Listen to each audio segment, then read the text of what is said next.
Caminhávamos perto da Macroplaza. Já era tarde. Sem transporte, precisávamos caminhar.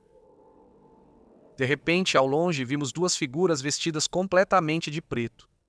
E quanto mais nos aproximávamos, mais percebíamos a altura extraordinária que tinham. Tentamos ignorar, mas ao passar percebemos que começaram a nos seguir. E os rostos deles, os rostos eram assustadores, como de pessoas mortas.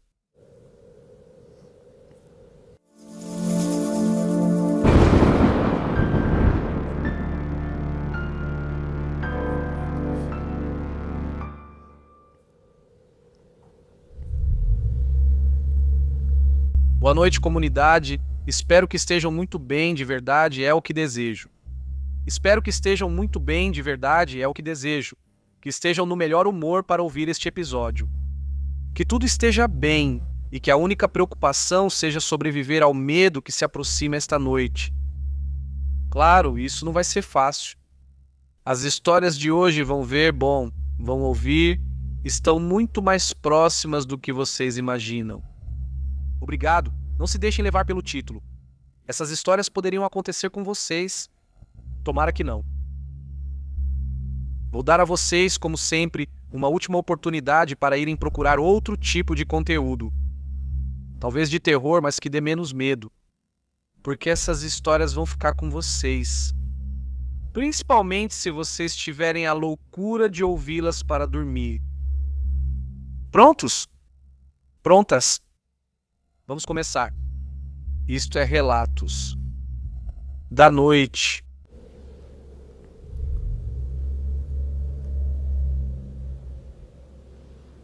Olá, Oriol. Manda um abraço meu e de um amigo. Obrigado. Somos fãs do seu canal e quero compartilhar algo que aconteceu com um colega de trabalho. Yabo. Ele me autorizou a te enviar a história dele.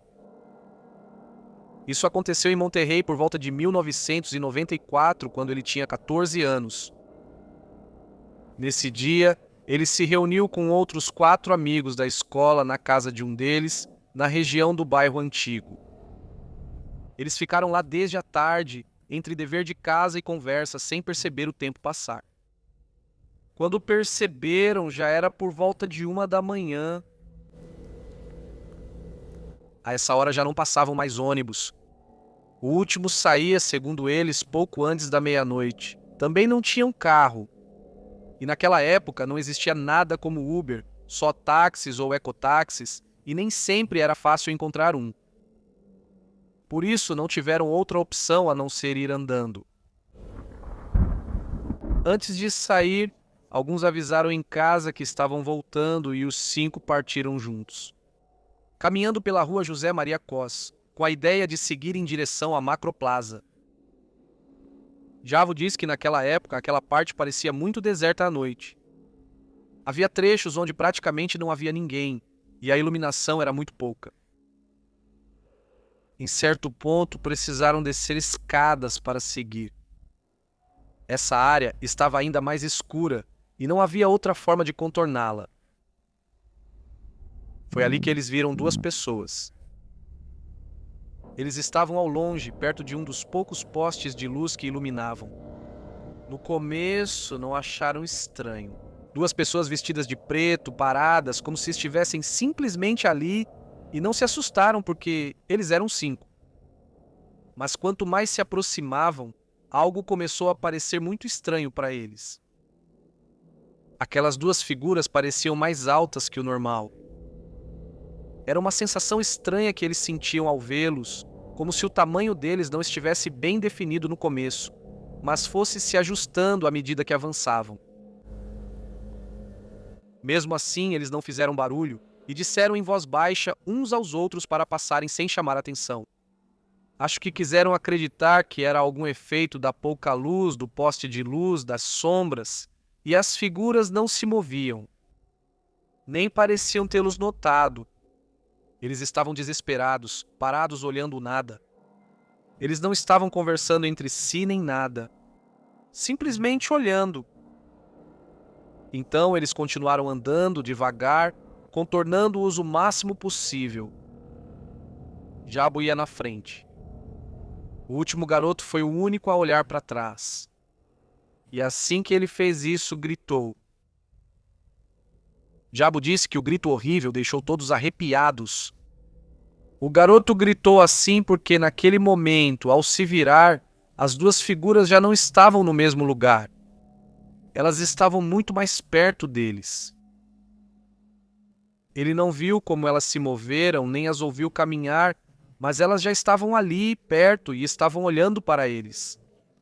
Isso foi o suficiente. Os 5 saíram correndo sem pensar. Não olharam para trás, só corriam ouvindo seus próprios passos e algo mais atrás. Até que viram um táxi ao longe. O senhor estava dentro e, ao vê-los vindo assim, desesperados, abriu as portas sem perguntar nada. Eles entraram como puderam, praticamente se jogando, e o senhor arrancou naquele instante. E quando o carro começou a se mover, um deles ouviu algo atrás. Um barulho como se alguém tivesse conseguido bater no porta-malas. Mas ninguém quis olhar atrás. Já em movimento, o taxista perguntou o que estava acontecendo, quem eram aqueles que o estavam seguindo, mas ele não parou. Nesse momento, o garoto que os viu se aproximar começou a reclamar. Ele dizia que suas costas ardiam muito, queimavam. Inicialmente acharam que era pela corrida ou pelo susto. Mas quando um deles levantou a camiseta dele, viram que ele tinha uma espécie de irritação que atravessava as costas inteiras. Vermelha, marcada. Como uma reação forte na pele, mas conforme 3 linhas que desciam do ombro até quase a cintura. Ninguém disse nada. O táxi continuou avançando pela Padre Mier. Eles seguiam em silêncio, tentando entender o ocorrido. Até que, ao virarem uma rua, o taxista falou novamente. São aqueles? Eles estão ali? Os 5 se viraram para a frente. Ao longe, sobre a calçada, vinham caminhando 2 figuras. Iguais, mesmo preto, mesma altura. Avançando até onde eles estavam. O taxista não esperou mais. Ele deu a volta naquele momento e pegou outra rua se afastando. E por sorte nunca mais as viram. O taxista foi deixando cada um em sua casa. Ninguém queria ficar sozinho, mas não tinha outro jeito. Jado diz que quando chegou, sua mãe o repreendeu por causa da hora, mas também perguntou por que ele estava daquele jeito. Ele não contou para ela naquele momento. Naquela noite, ele não conseguiu dormir. No dia seguinte, na escola, os 5 se reuniram para discutir o ocorrido. Todos concordavam nisso. Que aquelas figuras não se moveram como pessoas. Que elas mudavam de lugar sem ninguém ver. E que de alguma forma parecia que só reagiam quando alguém as olhava diretamente. E como eu deixo claro, não estou dizendo que seja isso. Mas quando o Jado me contou essa história, ele os chamou de os vampiros do bairro antigo.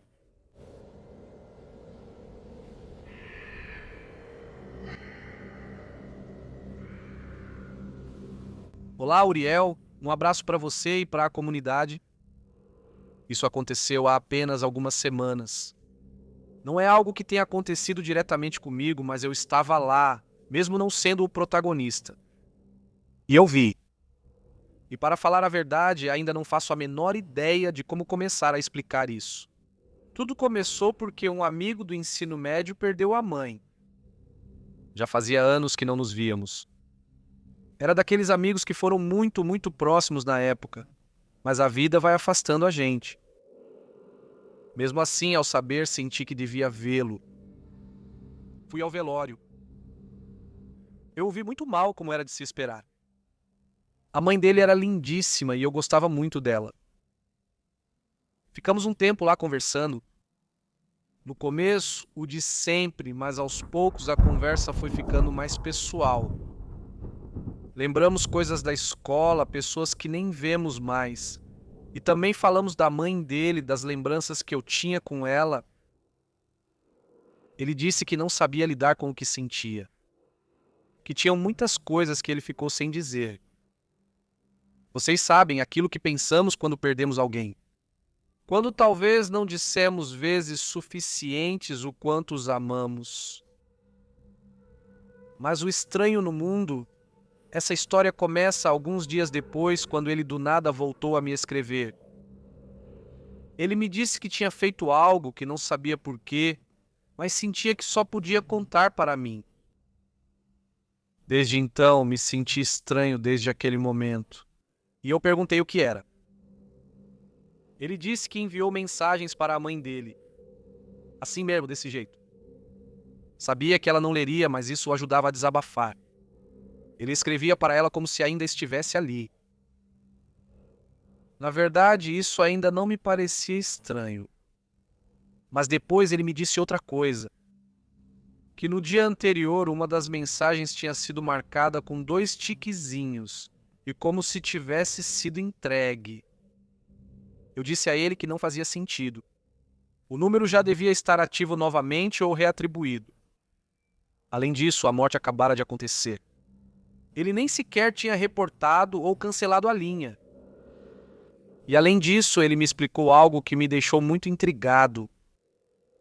Que quando enterraram a mãe dele, ele mesmo colocou no caixão algumas das coisas que ela sempre usava. Entre elas o celular dela. E uma tesoura com a qual ela podava suas plantas. Aí eu realmente não soube o que dizer para ela. Mesmo assim, tentei me manter lógico. Falei para ela que devia haver uma explicação, que alguém podia ter pego o telefone ou algo assim, e foi por isso que sugerimos ver. Ao chegar na casa dele, notei que ele estava diferente. Ele não estava triste como no velório. Ele estava inquieto, como se não dormisse há tempos. E então ele me disse algo que tinha acabado de mudar. Ele me disse que já não eram só os tiques de mensagem entregue. Ele me disse que agora estavam respondendo para ele.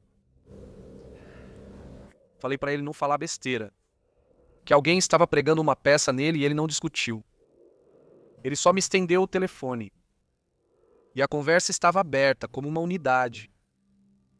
Eram mensagens longas, muito longas dele. Coisas que ele contava, lembranças. Ele pedia perdão por muitas coisas, mas entre essas mensagens havia respostas, juro por Deus. Respostas curtas, simples. Não eram muitas, mas estavam lá. Claro, falei para ele que isso não provava nada e que qualquer um poderia ter escrito. Foi quando ele se aproximou de mim. E ele me disse que ia perguntar algo para ela que ninguém mais sabia. Ele pegou o telefone e escreveu mamãe. Você sabe quem está aqui, né? Por que nós dois paramos de nos falar? Por quê? Nós ficamos olhando para a tela. Eu não sei porquê, mas eu estava com muito medo. Não estava acontecendo nada. Um segundo, 2, vários, não. Eu quase disse algo para ele. E nesse momento chegou uma mensagem. O quê? Por Pablo. Meu estômago revirou porque era verdade. Porque esse era o motivo pelo qual nos afastamos. E não era algo que ele comentava. Era algo que só ele e eu podíamos saber. Ele ficou me olhando e disse, viu? Depois ele disse que faria outra pergunta. Que ele ia perguntar onde ela estava e quando ia voltar a vê-la. E eu não sei porquê, mas naquele momento senti que algo não estava certo. Como se isso não fosse algo para levar adiante. Antes que ele terminasse de escrever, peguei o telefone dele e, sem pensar, o arremessei contra a parede. E quebrou. Mas eu peguei de novo e bati no chão até que ele não ligasse mais. Meu amigo ficou louco e eu entendo. Ele me empurrou, quase saímos no soco. E ele gritou comigo, perguntando qual era o meu problema. Eu só disse que aquela não era a mãe dele e que ele não continuasse com isso. Ele se irritou e me expulsou de casa. Desde então, não nos falamos mais. Eu sei que ele estava passando por algo muito difícil e sei que talvez o que eu fiz não tenha sido o melhor, que eu não tinha nenhum direito, mas também sinto que não podia deixar que continuasse, que algo estava prestes a se aproveitar dele. Não sei o que era isso. Não sei se há algo do outro lado que seja assim, ou se tudo tem uma explicação que a gente não está vendo. Mas fiquei com essa dúvida e por isso queria compartilhar aqui e perguntar para vocês. Vocês acham que algo assim pode acontecer? Que o além possa se manifestar através de algo tão simples como uma mensagem? Ou de um telefone, não?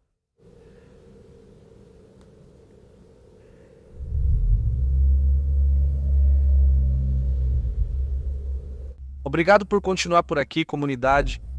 Hoje eu não quero pedir para vocês votarem na gente para os prêmios do Spotify, ou para comprarem o livro, ou para deixarem um comentário, nada disso. Hoje vocês não precisam fazer nada disso. Hoje eu quero dizer obrigado. Obrigado de todo o coração, porque o Spotify está completando 20 anos e publicou suas listas dos mais ouvidos da história. Em artistas, músicas, podcasts. E, pois é, somos o décimo podcast mais ouvido da história do Spotify. O mais ouvido em espanhol também de toda a sua história. E esse projeto que saiu de uma casinha caindo aos pedaços em Tijuana, na Baixa Califórnia, me dá muito orgulho por tudo o que construímos juntos. E é um orgulho que vai além de ser um podcast do México, da América Latina, de verdade. E me deixa extremamente feliz saber que somos o podcast mais ouvido em espanhol. Que representamos nessa lista mundial um país, uma raça, um idioma que nos une. Obrigado de verdade, sempre. Este é o projeto da minha vida. Vocês são a minha vida. E tudo de bom que acontece, acontece por causa dessa comunidade. Mas enfim, chega de sentimentalismo, porque aqui viemos para nos assustar. Então, continuamos com mais histórias esta noite.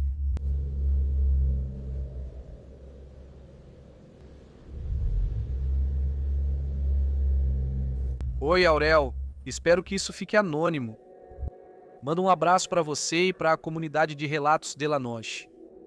O que vou te contar não é exatamente uma história de terror, mas na minha família sempre foi sentido como algo que nunca foi completamente resolvido. Isso vem de várias gerações atrás.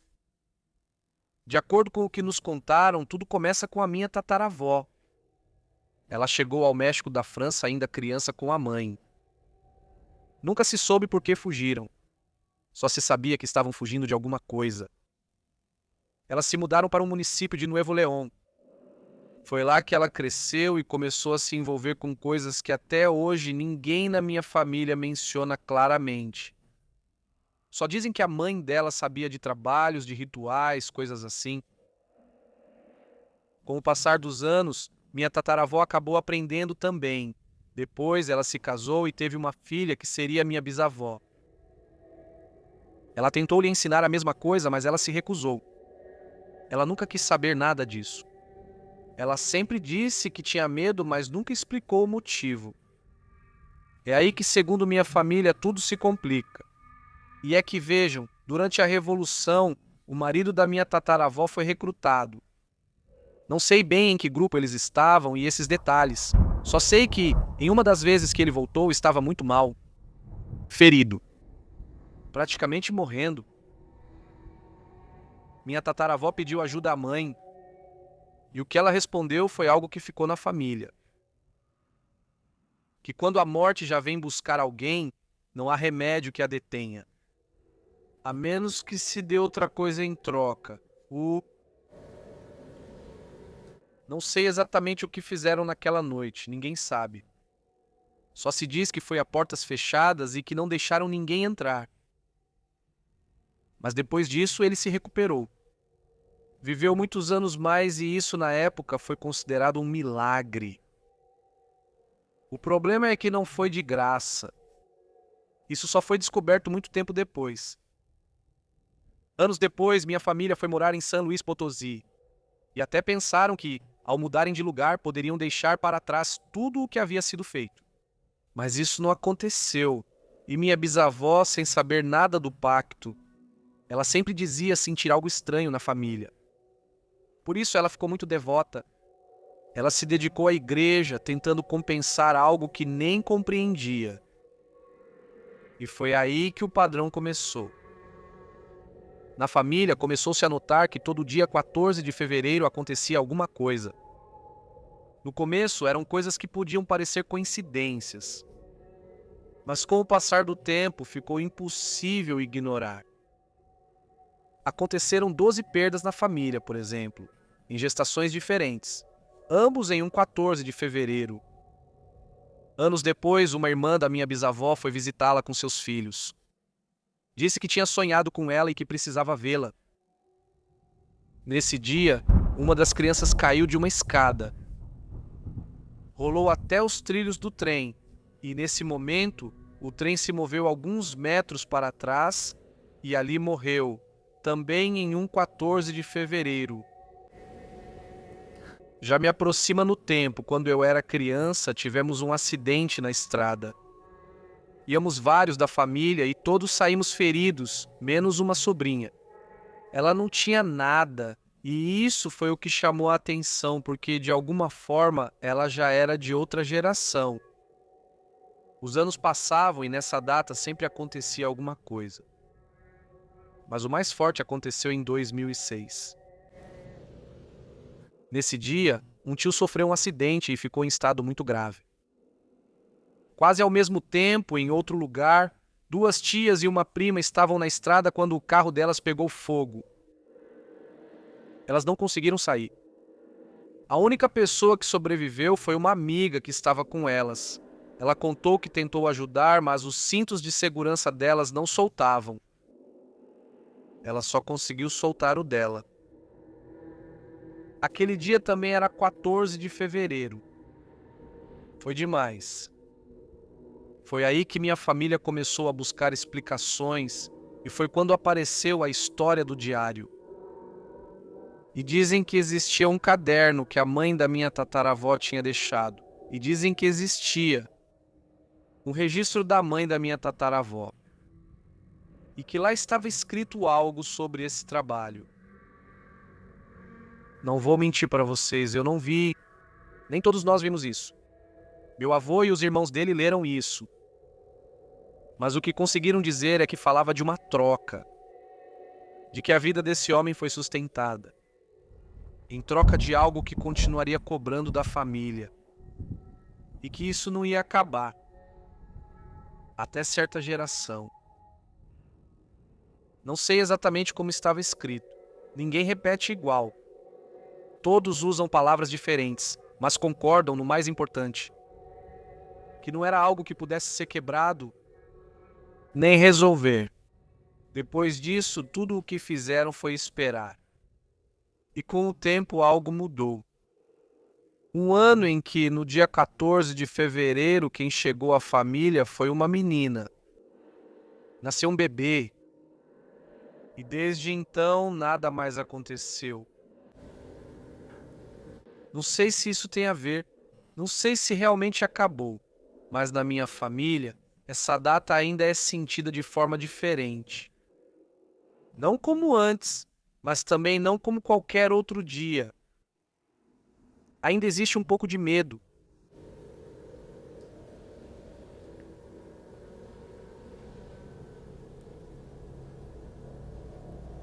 Olá, Uriel. Um abraço para todos que vierem a nos ouvir. Se essa mensagem chegar a ser publicada, isso aconteceu em 2023, voltando de uma viagem de carro com alguns amigos. E éramos 5 no carro. E tudo estava muito normal. Daqueles passeios que a gente faz só para espairecer um pouco. Saímos à tarde e já estávamos voltando à noite. Tudo estava super tranquilo, música, conversa. Ninguém pensando em nada estranho. em nada que desse medo, de jeito nenhum. Até que um dos que estava com a gente começou a receber uma ligação, e era a namorada dele. Desde que vimos o nome, vários de nós nos olhamos. Ele já não parecia o mesmo. Contava que o relacionamento estava complicado, que a garota era muito ciumenta, muito controladora. Pessoas que querem saber sempre onde você está, com quem e por que não responde. Ele hesitou em responder, mas no final respondeu, e não sei porquê, mas colocou no viva voz. No começo a gente riu, porque era o de sempre, onde ele estava, porque não avisou que tinha saído, com quem ele estava. Ele tentou levar numa boa e disse que estava com a gente, só com amigos. Que a gente só tinha saído um pouco, nada mais. Mas teve um momento em que ela ficou em silêncio, e foi um silêncio bem estranho. Ela disse algo que nos fez olhar uns para os outros. Ela começou a dizer exatamente por onde a gente estava passando. A estrada, a carteira, curva que acabávamos de passar. Ele até mencionou uma placa que estava ao lado da estrada quando estávamos passando. Nós rimos porque achamos que era coincidência, que ele talvez tivesse um rastreador ou algo assim. Um AirTag. Ele estava adivinhando e já tinha dito antes por onde passar. Mas depois ele disse algo mais específico. Algo que tinha acabado de acontecer segundos antes com a gente. E aí ninguém mais riu. Na verdade, perguntamos a ele como isso parecia. O namorado dela também perguntou. E o que ele respondeu foi o que mudou tudo. Ela disse bem tranquila. Porque vocês estão levando meu morto com vocês. O carro ficou em silêncio. Mas um silêncio sepulcral, como dizem. Ninguém soube o que dizer.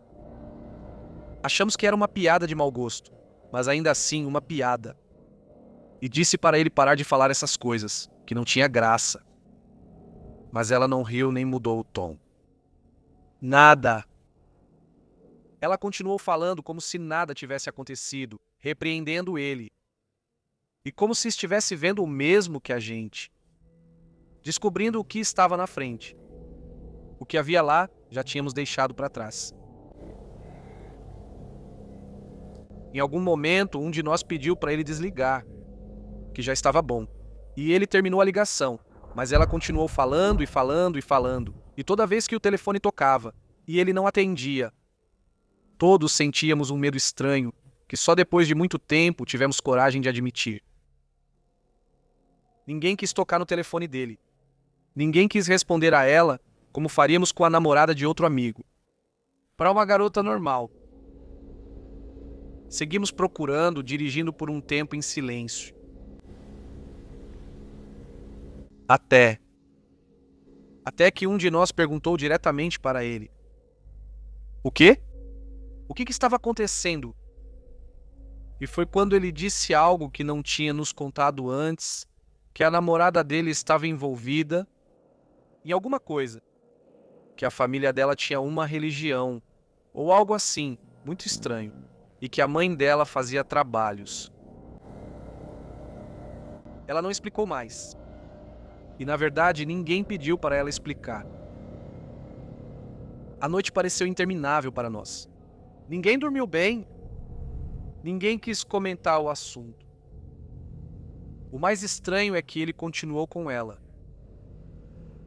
Mas ele parou de andar com a gente. Ele foi se afastando aos poucos até que não soubemos mais dele. E até hoje. Nenhum de nós que estávamos naquele carro voltou a mencionar aquela noite. Mas eu não esqueço. Principalmente aquela frase. Porque eles carregam o meu falecido com vocês.